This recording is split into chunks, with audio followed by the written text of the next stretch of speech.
നിങ്ങൾക്ക് നല്ലൊരു attacking chess player ആവണമെങ്കിൽ മസ്റ്റായിട്ട് മറിഞ്ഞിരിക്കേണ്ട ഒരു ക്രിയേറ്റീവ് ഓപ്പണിംഗ് ആണ് ഡാനിഷ് ഗാംബിറ്റ്.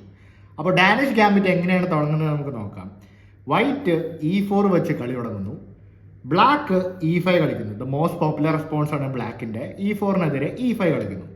ഇവിടെ സാധാരണ വൈറ്റ് നൈറ്റിനെ F3-ലേക്കോ അതുമല്ലെങ്കിൽ ബിഷപ്പിനെ C4-ലോട്ടോ ഇങ്ങനെയൊക്കെയാണ് സാധാരണ ഡെവലപ്പ് ചെയ്യാറ്.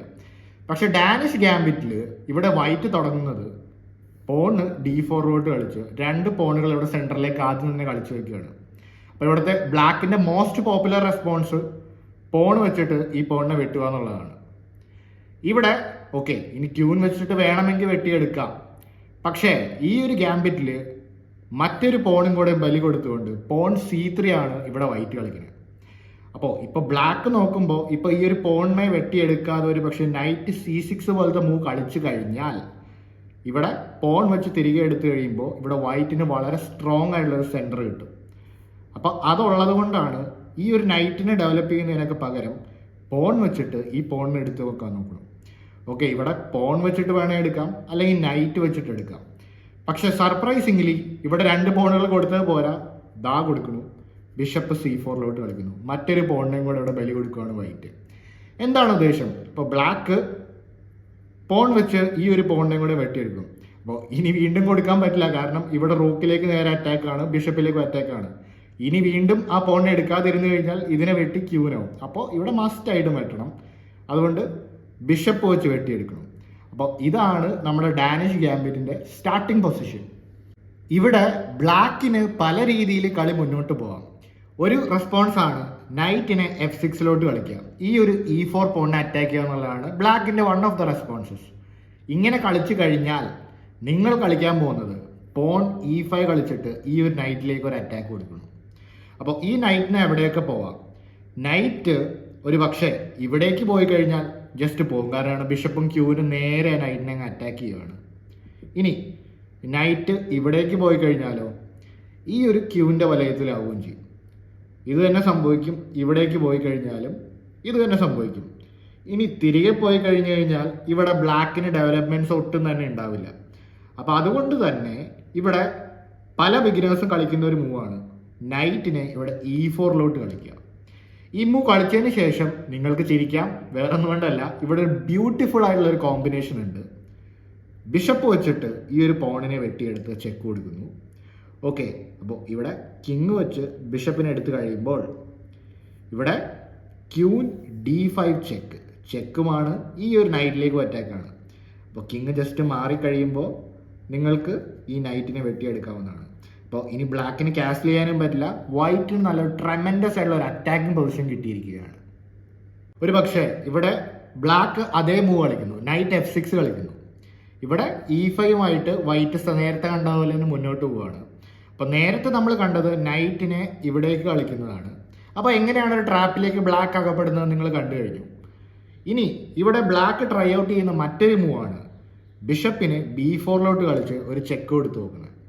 അപ്പോൾ ബ്ലാക്കിൻ്റെ ഉദ്ദേശം വൈറ്റ് ഈ ഒരു ചെക്കിനെ മറച്ചു കഴിയുമ്പോൾ, നൈറ്റ് വെച്ചൊക്കെ മറച്ചു കഴിയുമ്പോൾ തനിക്ക് നൈറ്റിന് ഇവിടെ E4-ലോട്ട് കളിക്കാം. ഇത് കളിച്ചതോടെ ബിഷപ്പും നൈറ്റും കൂടെ ഈ ഒരു നൈറ്റിലേക്ക് അറ്റാക്കുമാണ്, പിണ്ടുമാണ്.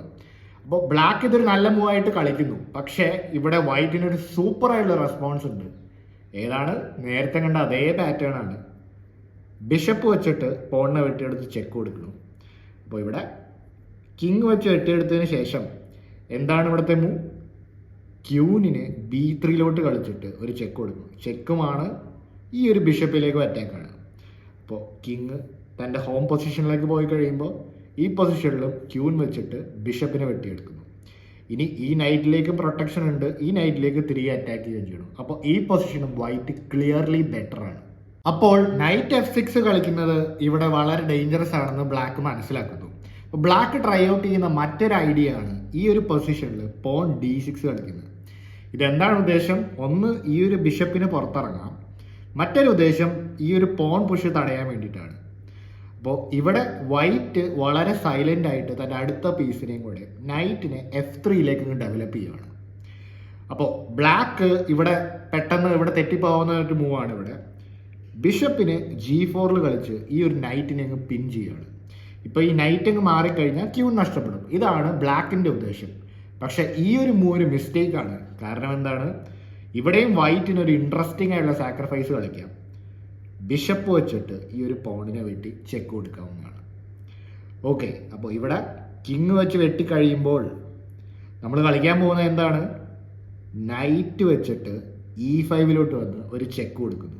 അപ്പോൾ ചെക്കാണ്, ഈ ഒരു ബിഷപ്പിലേക്കും അറ്റാക്കാണ്. ക്യൂനും നൈറ്റും കൂടെ ഈ ഒരു ബിഷപ്പിലേക്ക് അറ്റാക്ക് ചെയ്യുകയാണ്. അപ്പോൾ നിങ്ങൾ ചിന്തിക്കാം, ഈ നൈറ്റിനെ വെട്ടിയെടുത്തൂടെ? ഈ നൈറ്റിനെ വെട്ടിയെടുത്താലുള്ള കുഴപ്പം ഇവിടെ ക്യൂൻ പോകുന്നതാണ്. ഇതാണ് ഇവിടുത്തെ പ്രശ്നം. അപ്പോൾ പിന്നെ വേറെ എന്തുവാ ചെയ്യാം? ഈ ഒരു പൊസിഷനിൽ കിങ് പുറകോട്ട് പോയി കഴിഞ്ഞാലോ, ഇങ്ങനെ കളിച്ചു കഴിഞ്ഞാൽ നൈറ്റ് വെച്ച് തിരികെ വെട്ടും. അപ്പോൾ ഇതും വൈറ്റിനൊരു വളരെ പ്ലസൻ്റ് ആയിട്ടുള്ള പൊസിഷനാണ്. ഇവിടെ വൈറ്റ് കംപ്ലീറ്റ്ലി വിന്നിങ്ങുമാണ്.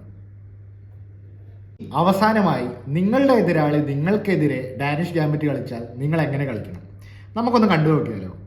വൈറ്റ് E4 കളിക്കുന്നു, ബ്ലാക്ക് E5 കളിക്കുന്നു, D4 കളിക്കുന്നു, പോൺ വെച്ച് പോണിനെ വെട്ടിയെടുക്കുന്നു. ആദ്യത്തെ പോണിനെ കൊടുത്തു, രണ്ടാമത്തെ പോണിനെ കൊടുക്കണം. പോൺ വെച്ച് വെട്ടിയെടുക്കുന്നു. നേരത്തെ കണ്ട അതേ ലൈൻ തന്നെയാണ്. ഇവിടെ വൈറ്റ് ബിഷപ്പിനെ C4 കളിച്ചിട്ട് മൂന്നാമത്തെ പോൺ ഓഫർ ചെയ്യുകയാണ്. നിങ്ങൾ ഇവിടെ മൂന്നാമത്തെ പോണും കൂടെ എടുക്കുകയാണ്. ഇവിടെ ബിഷപ്പ് വെച്ചിട്ട് തിരികെ എടുക്കുന്നു. ഇനി ഇവിടെ വൈറ്റിന് വളരെ സ്ട്രോങ് ആയിട്ടുള്ള ഡെവലപ്മെന്റ് ഉണ്ട്. ഇതാണ് ആദ്യം ബ്ലാക്ക് മനസ്സിലാക്കേണ്ട ഒരു കാര്യം ഇവിടെ. അപ്പോൾ അതുകൊണ്ട് തന്നെ സാധാ പോലത്തെ നൈറ്റ് F6 മൂവോ D6 ഒന്നും ഹെൽപ്പ് ചെയ്യില്ല. കൗണ്ടർ അറ്റാക്ക് ചെയ്തില്ലെങ്കിൽ ഇവിടെ വൈറ്റിൻ്റെ ഡെവലപ്മെന്റ് വളരെയധികം മുന്നോട്ടായി പോകും. അതുകൊണ്ട് വൈറ്റിൻ്റെ ഈ അറ്റാക്കിനെ ന്യൂട്രലൈസ് ചെയ്യാൻ വേണ്ടി ബ്ലാക്ക് കളിക്കുന്ന ബ്യൂട്ടിഫുൾ ആയിട്ടുള്ള പോൺ D5. അപ്പോൾ ഒരു പോണിനെ തിരികെ കൊടുക്കുകയാണ്. അപ്പോൾ ഇവിടെ കുറച്ചൊക്കെ ഒരു ഡിസ്കോർഡിനേഷൻ ഇവിടെ വൈറ്റിൻ്റെ ഭാഗത്ത് നടക്കുന്നതാണ്. അപ്പോൾ ഇവിടെ വൈറ്റിൻ്റെ മോസ്റ്റ് പോപ്പുലർ മൂവ് ബിഷപ്പ് വെച്ചിട്ട് ഈ പോണിനെ എടുക്കുന്നതാണ്. ഇവിടെ ബ്ലാക്കിന് നൈറ്റിനെ F6 കളിക്കാവുന്നതാണ്. ബിഷപ്പിലേക്കാണ് അറ്റാക്ക്. ഇവിടെ വൈറ്റിന് ഒരു രസകരമായ ഒരു ലൈൻ കളിക്കാം, പക്ഷെ അത് ഒരിക്കലും ജയിക്കുന്ന ലൈനല്ല. ഇവിടെ നോക്കുമ്പോൾ ബിഷപ്പ് വെച്ചിട്ട് പോണിനെ വെട്ടിയെടുത്ത് ചെക്ക് കൊടുക്കാം, ഇതിൻ്റെ ഐഡിയ. ഇനി ഇവിടെ കിങ് വെച്ചിട്ട് ബിഷപ്പിനെ എടുത്തു കഴിഞ്ഞാൽ ഈ ക്യൂന് ഇവിടെ പോവും. ശരിയാണ്, ക്യൂൻ വെച്ചിട്ട് ക്യൂനെ എടുത്തു, ക്യൂൻ നഷ്ടപ്പെട്ടല്ലോ. അപ്പോൾ ഇവിടെ ബ്ലാക്ക് കംപ്ലീറ്റ്ലി ലൂസിങ് അല്ലേ? അല്ല, കാര്യം ഇവിടെ ക്യൂൻ നഷ്ടപ്പെട്ടെങ്കിലും തൊട്ടടുത്ത മൂവിൽ തന്നെ ക്യൂവിനെ തിരിച്ചു നേടാം. എങ്ങനെയാണ്? ബിഷപ്പിനെ B4 വെച്ചൊരു ചെക്ക് കൊടുക്കുന്നു. ഈ റൂക്ക് നേരെ ക്യൂവിൻ്റെ ഫയലിലോട്ടായി. ഈ റൂക്ക് വന്നിട്ട് ക്യൂവിനെ വെട്ടിയെടുക്കാവുന്നതാണ്. ഇനി ക്യൂൻ തിരികെ വന്നിട്ട് ഈ ഒരു പൊസിഷൻ ന്യൂട്രലൈസ് ചെയ്യാൻ നോക്കിക്കഴിഞ്ഞാൽ സാധാ പോലെ ഇതിനെങ്ങ് ഡെവലപ്പ് ചെയ്താൽ മതി. ഇനി നൈറ്റ് വെച്ച് വെട്ടിയെടുക്കുന്നു. അപ്പോൾ ഈ പൊസിഷൻ കംപ്ലീറ്റ്ലി പ്ലേയബിൾ പൊസിഷനാണ് രണ്ടുപേർക്കും. അപ്പോൾ ഇങ്ങനെ നിങ്ങൾക്ക് ഡാനിഷ് ഗാംബിറ്റ് നിങ്ങൾക്കെതിരെ കളിച്ചു കഴിഞ്ഞാൽ ഈ ഒരു ലൈനിൽ കളി മുന്നോട്ട് പോകുന്നതാണ്. അപ്പോൾ ഈ വീഡിയോ എങ്ങനെയുണ്ടെന്ന് നിങ്ങൾ നിങ്ങളുടെ കമൻറ്റുകളെ രേഖപ്പെടുത്തുക. അപ്പോൾ കൂടുതൽ ഇൻട്രസ്റ്റിംഗ് ഗെയിംസ് ആയിട്ട് നമുക്ക് വീണ്ടും കാണാം, അടുത്ത വീഡിയോയിൽ കാണാം.